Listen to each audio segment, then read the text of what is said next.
Day 6 of the Diddy trial began like any other. Reporters rushing in, murmurs of what bombshell might drop next. But nothing could have prepared anyone for what happened when Nique, yes, that Nique took the stand. What was once considered a decades-long Hollywood feud suddenly became a federal testimony. And the connections she made between Diddy, Tyler Perry, Oprah Winfrey, and Bishop T.D. Jakes left the courtroom frozen. She didn't just bring words. She brought timelines, receipts, audio, and the kind of truth that made people sit up and listen.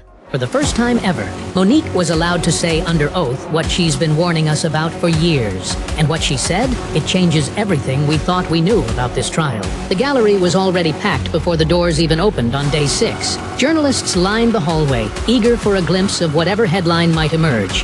What they didn't expect was Nique, the Oscar-winning actress, comedian, and outspoken critic of Hollywood, striding in quietly but confidently through the side entrance. Diddy's legal team exchanged glances. Prosecutors shuffled papers with fresh urgency. The air thickened. Nobody had her name on any expected witness list. But the moment she took the stand, the energy in the room changed. Diddy, dressed in a charcoal suit, visibly tensed. He leaned in toward his lawyer, whispering with a hint of confusion. Cameras weren't allowed in the room, but sketch artists captured the moment his trademark stoicism faltered. A slight twitch in his eye, the tightening of his jaw.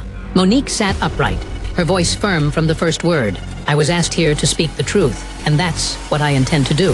For years, she'd warned the world about what happened behind the velvet curtains of Hollywood. She'd told stories about being blackballed by Tyler Perry, Oprah Winfrey, and Lee Daniels. People laughed it off, said she was bitter, that she was overreacting. But now, seated under oath in a federal courtroom, those same warnings were being taken very seriously. The judge gave her permission to read from a timeline she had prepared. It chronicled her personal dealings with the individuals now circling this trial like vultures. The exact dates of meetings, phone calls, broken promises, and offers made in back rooms under the guise of opportunity. Prosecutors nodded along, some already referencing notes from Cassie Ventura's earlier testimony. And just like that, the trial wasn't just about Diddy anymore. Nique's second statement wasn't aimed at Diddy directly, it was aimed at Tyler Perry, and it landed like a missile. She described a private phone call with Perry in 2018, during which he admitted that her blackballing from Hollywood had been unjust. He told me he was wrong, Nique testified. He said he would apologize publicly. He never did. Instead, she says, Perry told her that if he publicly apologized, it would blow back on people who weren't ready to be exposed. When asked who he was referring to, Nique looked directly at the jury and said, Puff, that's who he was worried about. Puff Daddy, Diddy, whatever you want to call him. Courtroom observers gasped. Even the prosecution team exchanged looks. This wasn't just drama, it was potential evidence of industry-wide collusion. Nique went further, stating that Perry told her he couldn't risk it because there were too many people tied to too many NDAs. She then presented a written transcript of a recording, a call where Perry told her, there are things going on that I can't be connected to publicly. We've all seen things at Puff's parties that we're not supposed to talk about. The judge allowed the transcript to be entered into evidence, but barred the audio for now, pending authentication. What made this moment so powerful wasn't just the allegation, it was the chilling realization that multiple Hollywood elites may have known what was happening at Diddy's events and remained silent to protect their own brands. Diddy's defense team immediately objected, claiming Nique's testimony was speculative, but the prosecution argued successfully that it provided necessary context about how silence and reputation management protected Diddy for years and possibly facilitated abuse. Then came the moment that truly turned heads. Nique took a breath, adjusted her microphone, and said the words that would headline news stories by the hour's end. I've been to one of Diddy's parties, and I left because I saw something I wasn't supposed to. She testified that in 2006, she was invited to a private gathering in Los Angeles. The invitation came via a friend, a fellow actor who told her it was exclusive and networking gold. Nique arrived at a massive estate in the Hollywood Hills. Valets took her phone. She was escorted inside. There were candles, R&B music playing softly, and a rotation of male and female guests ushered into back rooms. I remember a woman in heels and a man in nothing but a bathrobe. I remember one of Diddy's assistants saying, it's all about experience here. You're safe. If you sign the NDA. That's when I walked out. She didn't sign. She never went back. What followed were whispers. Nique said her phone stopped ringing for major roles. Invitations to film festivals dried up. She heard from a producer that she was being difficult, but she never forgot that night. and she always suspected her exit and made her a liability. The prosecution asked her if she believed this experience was standard practice at Diddy's events. She nodded. I think it was orchestrated, like a system, and when I refused to play along, I got cut out. Her testimony mirrored what Cassie Ventura and others had described. Candlelit rooms, camera setups, experiences involving hired escorts, and luxury hotels disguised as networking havens. But what made Monique's account stand out was her vantage point as a respected actress, not a subordinate. She walked in on her own terms and walked out with her career slowly collapsing behind her. When the prosecution asked Monique whether she believed Tyler Perry had actively protected Diddy's image, she didn't hesitate. Yes, she said, and I believe it was strategic, coordinated, and part of a larger effort to keep things quiet. She brought up a now famous moment that many saw on social media. Tyler Perry walking into Bishop T.D. Jakes' megachurch and writing $1 million check right there in front of the entire congregation. People saw it as a blessing, Monique said. But I saw a transaction, she continued. That donation wasn't just charity. It was damage control. That church is a shield, and people like Diddy use it to create alliances that make them look untouchable. Courtroom murmurs started. Even the judge glanced up, watching the jury scribble furiously. Monique testified that around the same time as Perry's church donation, several rumors about Diddy and his parties were quietly disappearing from gossip blogs. I knew then that people were being paid, influenced, silenced. That $1 million wasn't just for Jakes. It was for peace. It was for silence. The prosecution brought in photos showing that just weeks after that donation, Perry and Diddy appeared together at a BET event, arms around each other, smiles wide, as if the world wasn't circling with accusations. It painted a picture that supported Monique's claim that the entertainment industry didn't just protect Diddy, it elevated him. Then she paused and looked directly at the judge. You see, I'm not afraid of being blackballed anymore. I've been through it. And let me tell you something. Silence is the most expensive price any of us pay, and we've all paid it. At this point in her testimony, the courtroom grew still. Monique reached into her bag and pulled out a printed transcript. This is the call, she said. The one where Tyler Perry admitted he was wrong. Gasps.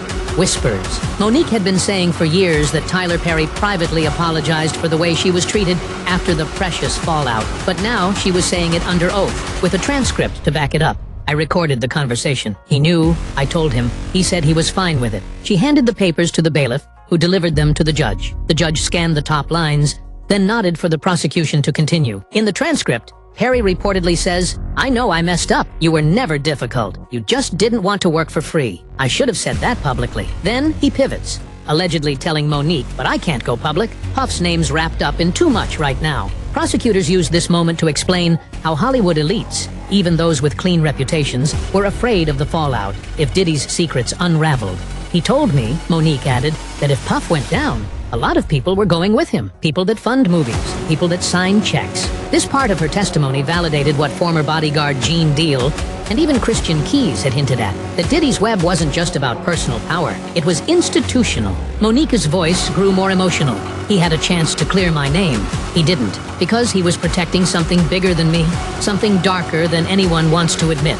The judge ruled the transcript admissible, a huge win for the prosecution, and Diddy's attorneys looked visibly shaken. A friendly phone call had just become federal evidence. Then came a name that hadn't been mentioned in this trial so far, but which instantly sent ripples through the room. Oprah Winfrey. Monique didn't bring her up casually. She brought her up with a point. In 2010, I told Oprah something personal, that I'd been abused as a child by my brother. She said she'd never exploit that, but she did. She put my brother on her show, and she did it right after I turned down the Precious press tour. The courtroom didn't know what to do with that. It was emotional, heavy, but Monique wasn't done. She betrayed me, and when I asked why, she said it was business. But I knew the truth. They were trying to shut me up. She then pivoted, connecting Oprah, Perry, and Diddy through their shared use of NDAs, PR crisis teams, and mutual handlers. They all have the same people cleaning up messes, she testified. And I know this because one of those PR reps accidentally forwarded me an email chain, one where my name, Puff's name, and Tyler's name were all in the subject line. It was about how to manage optics. She handed over a redacted version of that email, which the judge took under review.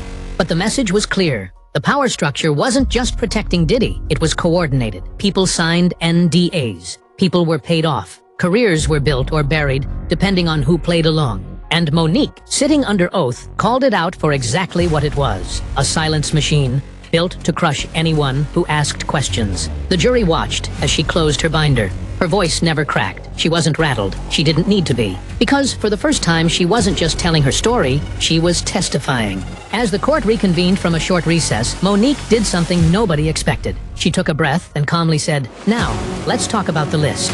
The room went silent again. The prosecution leaned in, eager to let her speak. There is a list in Hollywood. It's not written down, but everybody knows it exists. It's the list of people you don't speak against, the untouchables. Puff was on that list. Tyler was on that list. And Oprah? She practically created it. She explained that this list wasn't an actual document, but an invisible boundary. The moment you criticized one of these figures, even if you had proof, you were immediately labeled difficult, crazy, or worse, dangerous to the industry. Monique said she found herself on the other side of that boundary in 2010, and she's been fighting her way back ever since. She mentioned names, not with accusation, but with context. "Don't you think it's strange?" she said. "How many people worked with Diddy, Tyler, and Oprah, and then suddenly disappeared?" She cited actors who had one hit show, one award season buzz, and then were gone. Some of them didn't play the game. Some of them said no. And then she lowered her voice and said, "And some of them saw things they were never supposed to see." The court permitted her to read a brief statement from a former actor, redacted for protection, who described a retreat hosted by a powerful male filmmaker, where phones were taken, contracts signed, and strange rituals observed. Monique didn't claim it was Tyler Perry, but she didn't deny the implications either.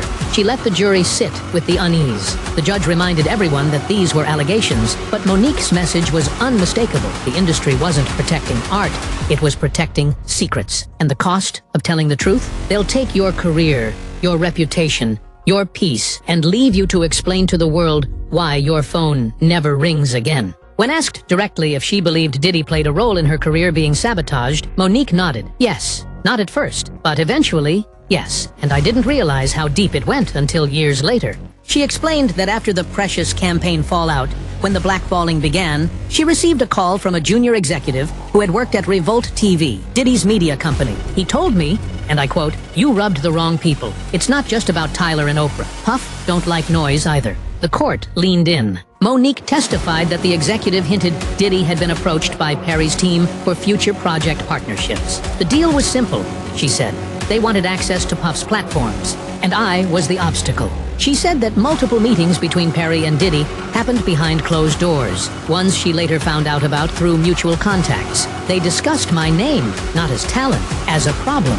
Then, the prosecution presented emails between a PR firm hired by both Revolt and Tyler Perry Studios discussing managing narratives around Monique and Cassie Ventura. The first time the court saw a direct digital link between both women's reputations being carefully manipulated in tandem. That moment hit hard. Monique continued, saying she believed her difficult label was passed around intentionally. They used that word like a virus. Infect one casting director with it, it spreads to everyone. Soon, your name comes up in a room, and they already have a reason to say no. It was then that she said something few ever say under oath in Hollywood. "I wasn't blackballed. I was whiteballed by black people, people who looked like me, and people who feared losing their own spot more than they cared about doing right. I didn't want to be here," Monique began, her voice steady but tired. "But I needed to be, because what they did to me, what they did to Cassie, what they're doing to young women and men right now, it won't stop unless someone says it with a mic louder than theirs." She explained how she was contacted by the prosecution 2 months prior and initially said no. "I wasn't going to relive it," she said. "Wasn't going to expose my family, my trauma, my pain again. But then I saw the Prince recording. I saw Diddy shouting in court. I saw Cassie break down on the stand. That's when she said she broke." Monique described her final decision to testify as a moment of spiritual clarity. "I heard my grandmother's voice saying, 'Baby, don't let them write your story without you in the room.' And I knew I had to come." Her final minutes on the stand were devastating. The prosecution asked, "In your opinion, Miss Jackson, what was the root cause of this entire system of silence?" Monique answered, "Fear. Everybody in this industry is scared. Scared to lose a job, scared to lose a deal, scared to lose relevance, and scared to tell the truth because people like Puff, like Tyler, and yes, like Oprah, have made it very expensive to do so." She looked toward Diddy and said quietly, "You thought nobody would talk, that you built an empire strong enough to silence everybody, but now you're sitting in silence, and I hope you finally hear us." As she stepped down, Court reporters described Diddy as visibly shaken. His hands trembled. His attorney whispered furiously.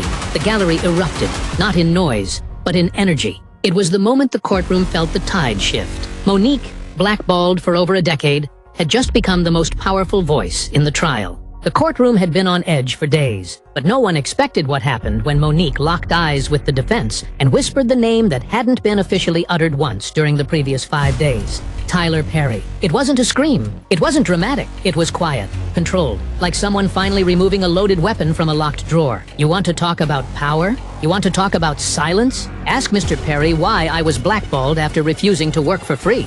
And then look who stood beside him at every event. The gallery gasped. At first, the courtroom seemed confused. Tyler Perry wasn't on trial. His name wasn't in the indictment. But Monique's implication wasn't about legality. It was about culture, about the system, about who protected who. He never lifted a finger to help me, but he made calls to make sure no one else would either. Ask the producers. Ask the agents. Ask Lee Daniels. I've got the call logs, she continued, holding up a folder that hadn't even been introduced into evidence. The defense immediately objected, but it was too late. The jury had heard it. A major Hollywood name. A man many believed was untouchable. Monique went further. I know who was at the parties. I know which NDAS were enforced. I've seen people sign them in front of me. I was told not to speak. And when I did, my work dried up. I was told, be grateful, you're lucky to be here. Then she said something that silenced even the prosecution. I have audio of a phone call. Tyler apologizing for everything. He admitted he was wrong, but he refused to go public. He said it would ruin everything. She stared straight ahead. I'm done protecting men who never protected me. That single statement hit harder than any exhibit the courtroom had seen that week. Suddenly, this wasn't just about Diddy. It was about the entire infrastructure of power that allowed him to exist unchecked. Monique didn't just point a finger at Diddy. She pointed it at Hollywood itself. And for the first time in the trial, jurors were looking beyond the man sitting at the defense table. They were looking at everyone who helped him stay there.